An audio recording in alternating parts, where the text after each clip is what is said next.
wabarakatuh. Waalaikumsalam warahmatullahi wabarakatuh. Selamat pagi Bu Wiwit. Selamat pagi Pak Sigit. Bagaimana kabarnya Bu hari ini? Alhamdulillah, sehat, semangat yang paling penting. Alhamdulillah, ya. Semangat nomor 1 nggih Bu. Nggih. Ibu, sesuai janji kita kemarin, hari ini saya akan melakukan wawancara dengan Bu Wiwit. Jadi saya mohon waktunya pada Bu Wiwit barangkali 15 sampai 20 menit untuk saya melakukan wawancara Ibu. Oke. Baik Ibu, untuk wawancara kali ini nanti kita akan bertemakan pengambilan keputusan berbasis nilai kebajikan sebagai seorang pemimpin. Baik Ibu, langsung saja masuk ke pertanyaan pertama Ibu.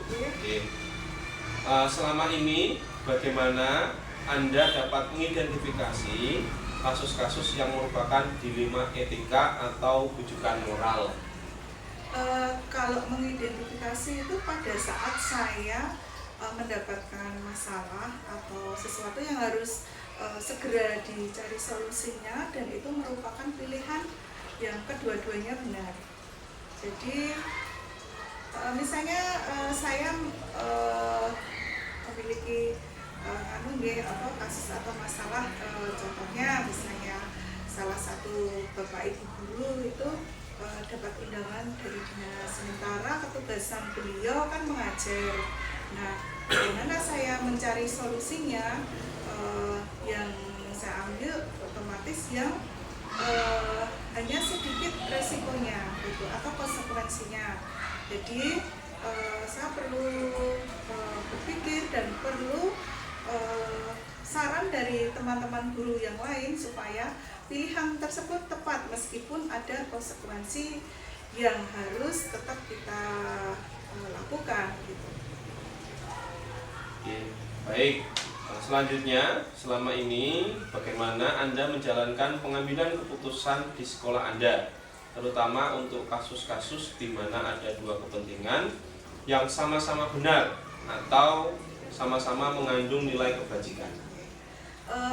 Saya selalu mengidentifikasi dulu bahwa ini saya harus memilih satu di antara dua, dan itu benar semua ya. Artinya masalah ketika saya memilih A itu juga punya aspek kebenaran, saya pilih B juga punya aspek kebenaran.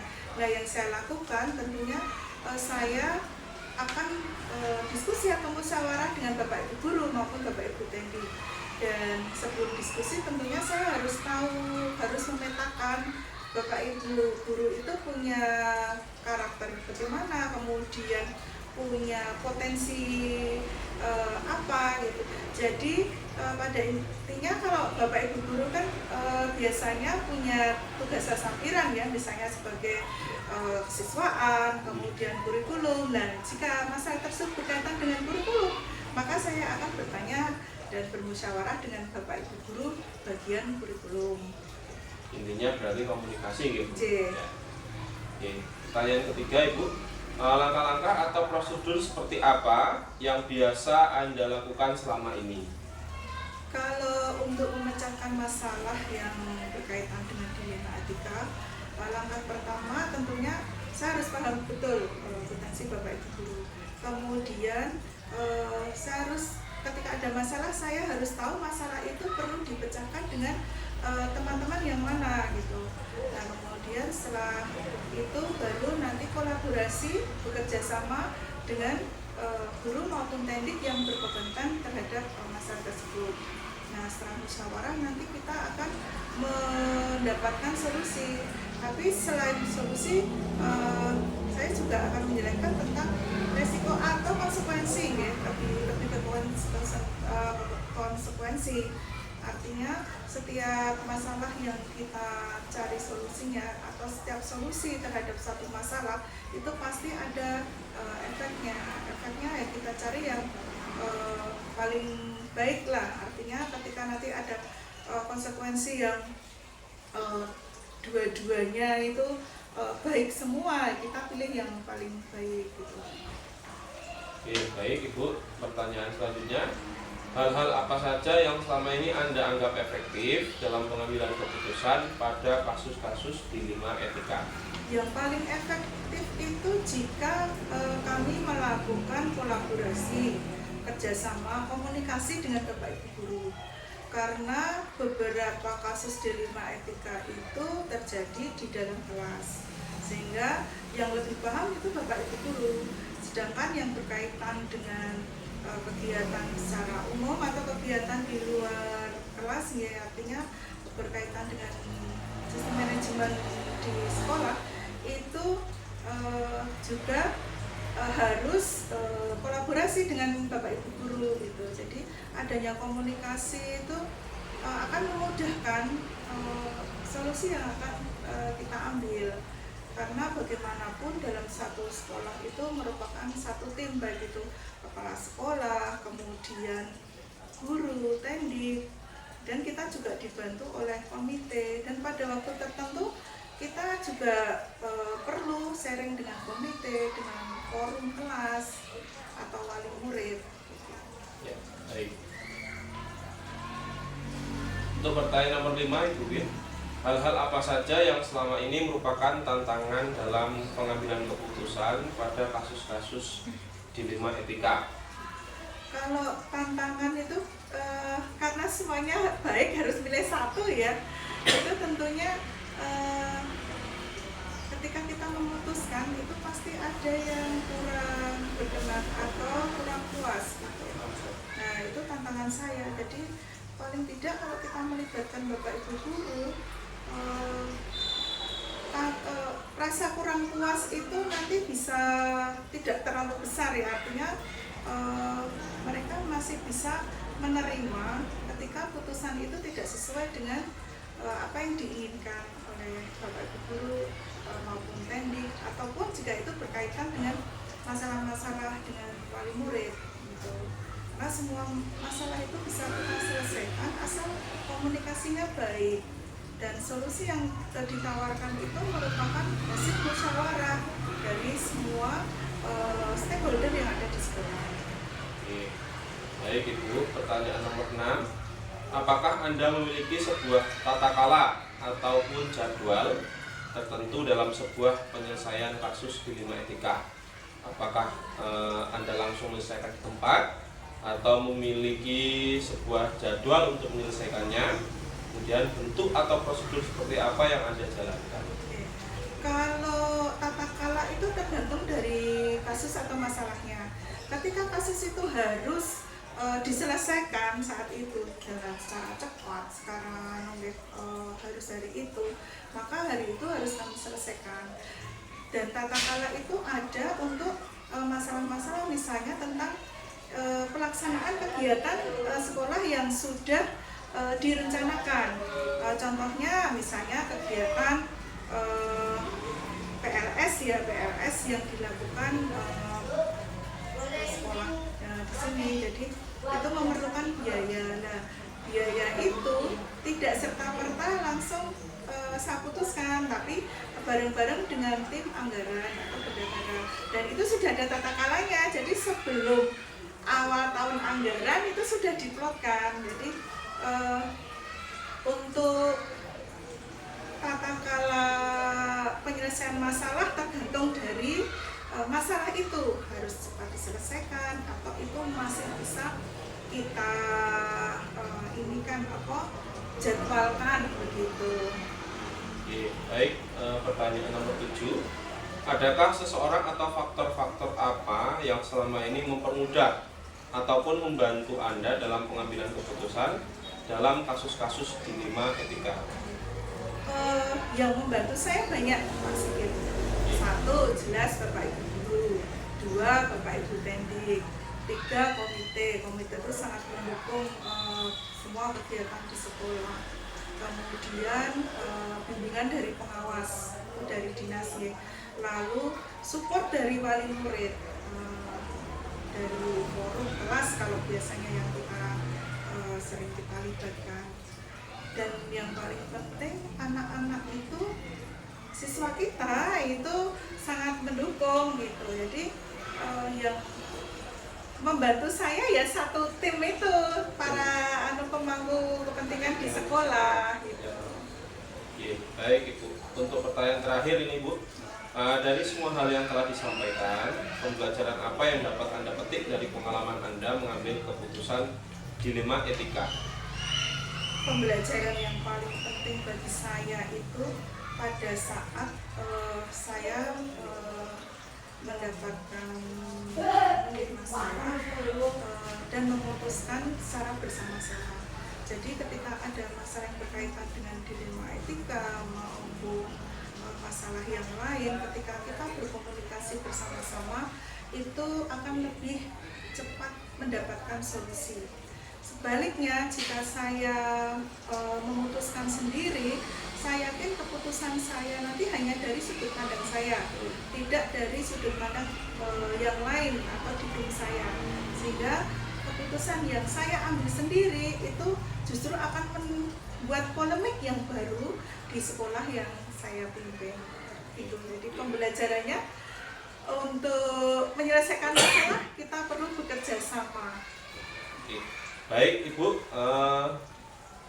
pertanyaan-pertanyaan sudah saya ajukan kepada Bu Wiwit.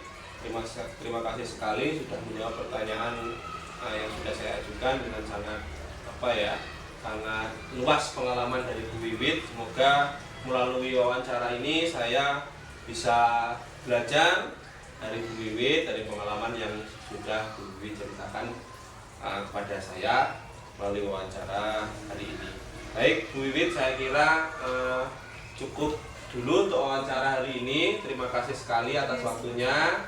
Saya mohon undur diri dulu. Terima kasih. Wassalamualaikum warahmatullahi wabarakatuh. Waalaikumsalam warahmatullahi wabarakatuh.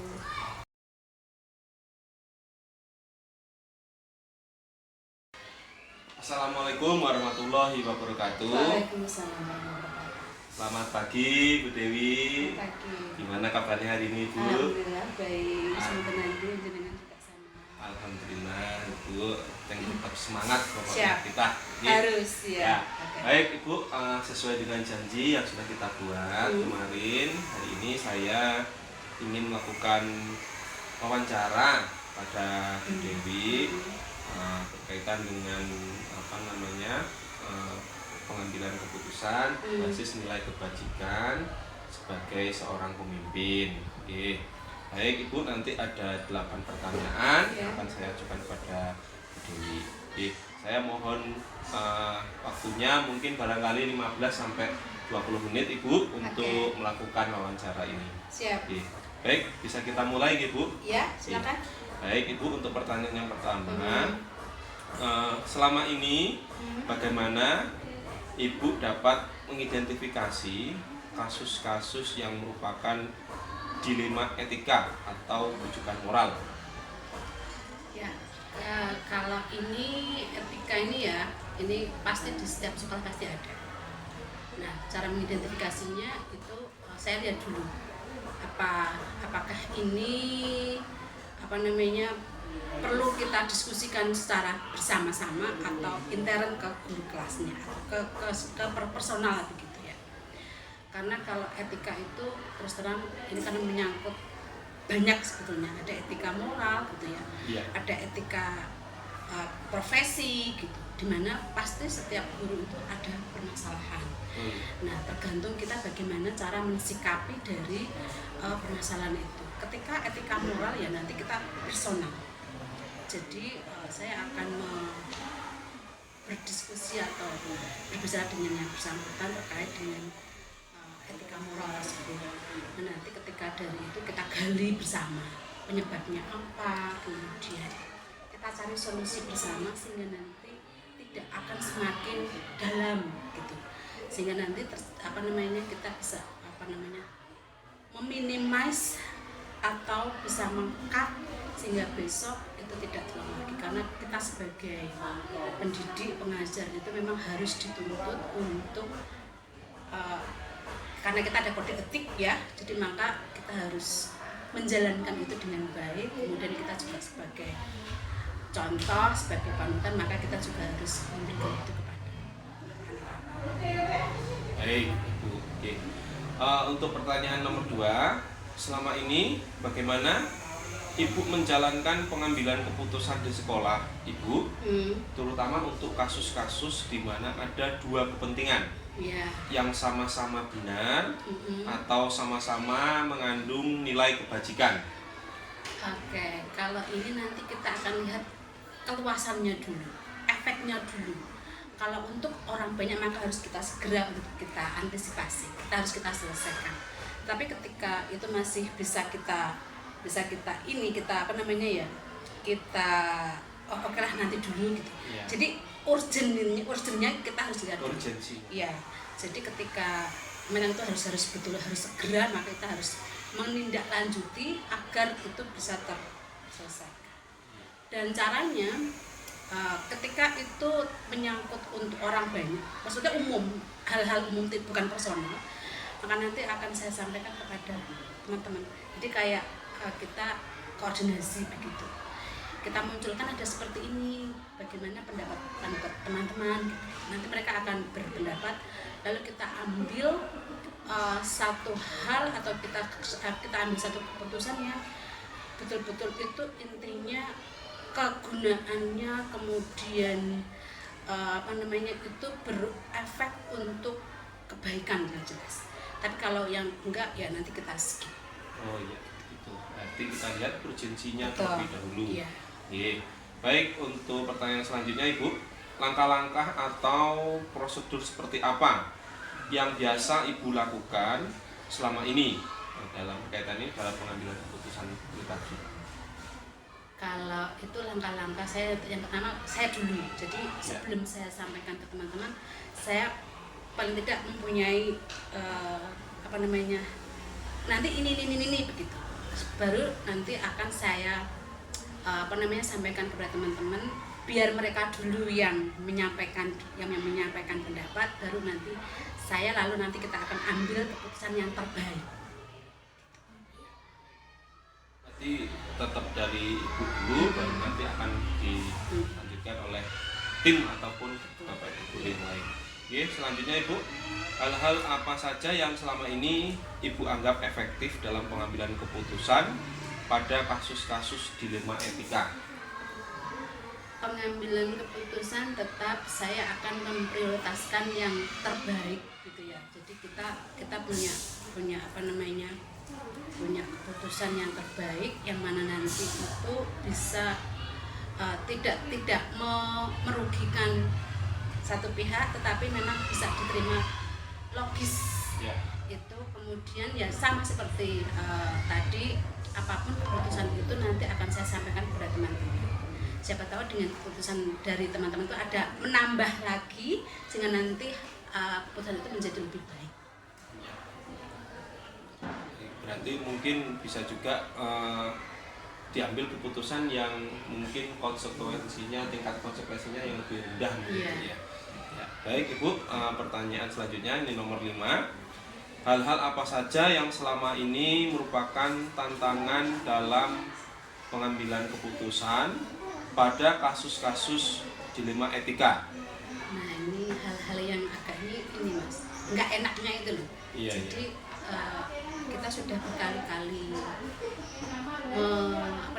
menyampaikan kepada yang terutama yang personal tadi, berulang.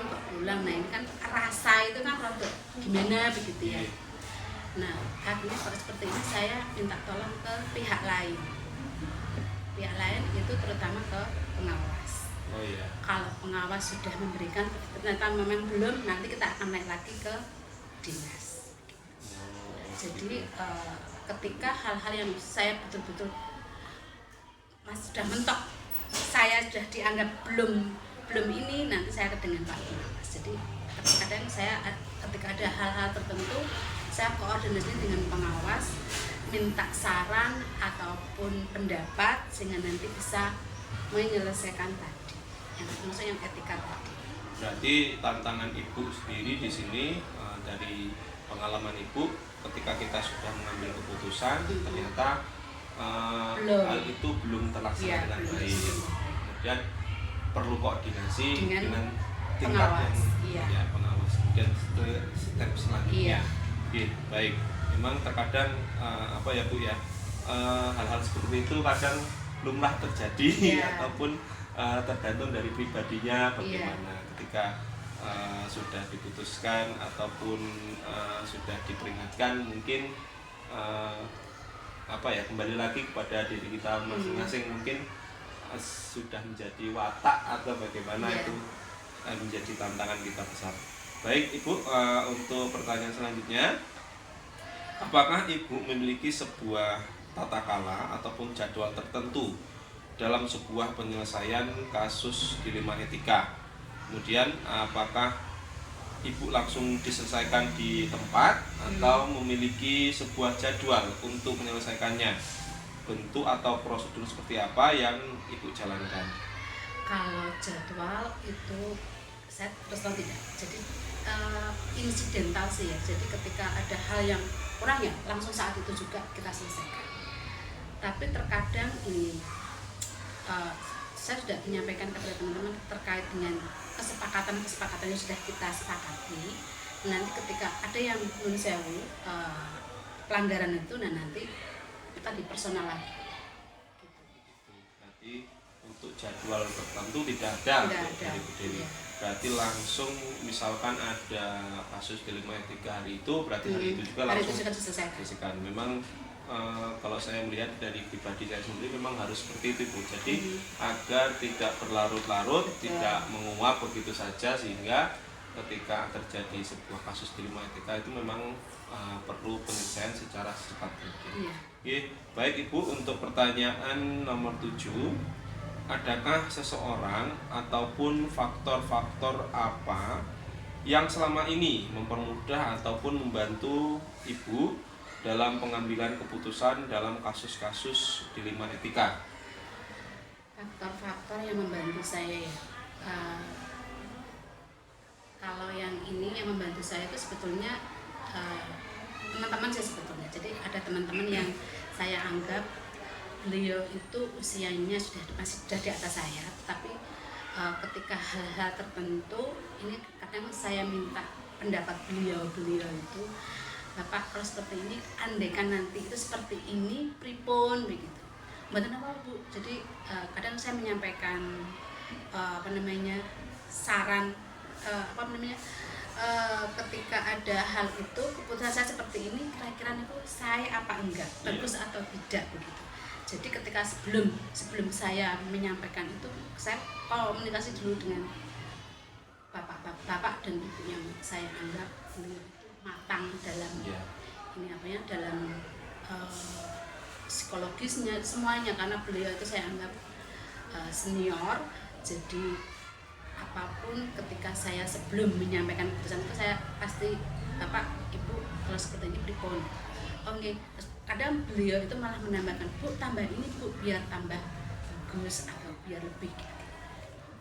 Mohon maaf Ibu, dalam hal ini Bapak atau Ibu yang jenengan maksud ini teman sejawat atau teman satu sekolah? Teman sejawat. Kadang itu ya saya jadi gini, saya itu ada waktu tertentu itu kami beberapa kepala sekolah itu ngobrol bareng. Oh, jadi teman satu jawat, rekan kepala sekolah. Jadi itu ada waktu bareng kita membahas, ya kadang sebulan sekali, kadang 2 bulan sekali, jadi nggak tentu. Jadi kita pas ketemu langsung kita unek-unek apa begitu, termasuk ini kayak gitu, termasuk etika itu kadang kita sampaikan. Oh tambah ini gitu. Berarti ada kolaborasi di sini. Betul, di antara forum K3S di Mantren Tegarejo ini sebagai sarana untuk menyampaikan keluh kesah, sehingga ini menjadi yang mempermudah atau membantu Ibu dalam mengambil keputusan di sekolah. Oke, baik Ibu, untuk pertanyaan terakhir, dari semua hal yang telah disampaikan oleh Ibu pada kesempatan ini, pembelajaran apa yang dapat Ibu petik dari pengalaman Ibu dalam mengambil keputusan dilema etika? Hal yang bisa kita petik itu ini ya, komunikasi, kemudian bagaimana cara kita merengkuh dari berbagai macam permasalahan, kemudian karakter dari teman-teman guru itu. Jadi ini kita bisa menata ucapan, kemudian menata sikap, lalu bagaimana berkomunikasi yang baik, sehingga nanti apa saja yang akan kita sampaikan kepada teman-teman itu, misalnya yang notabene yang perlu penanganan, itu mereka bisa menerima, bisa memahami, dan harapannya tidak terulang lagi yang tidak kita harapkan. Iya, baik. Berarti intinya di sini adalah bagaimana kita menyampaikan dengan komunikasi yang baik, sehingga ketika pengambilan keputusan itu sudah kita tok, tidak menyakiti yang tidak menyakiti guru, sehingga bisa yang sudah kita putuskan bisa terlaksana dengan baik. Begitu nggih Bu kira-kira? Ya, baik Ibu, semua pertanyaan sudah saya ajukan kepada Ibu. Terima kasih sekali sudah menjawab pertanyaan yang saya ajukan. Luar biasa sekali ini pengalaman dari Bu Dewi. Saya menjadi punya pandangan ke depannya bagaimana cara pengambilan keputusan dalam kasus-kasus dilema etika. Saya ucapkan terima kasih banyak Ibu sekali lagi kepada Bu Dewi sudah bersedia untuk melakukan wawancara bersama saya. Semoga pengalaman hari ini bisa menjadi pembelajaran untuk saya di kemudian harinya. Baik, saya akhiri Ibu untuk wawancara pada hari ini. Wassalamualaikum warahmatullahi wabarakatuh. Waalaikumsalam warahmatullahi wabarakatuh.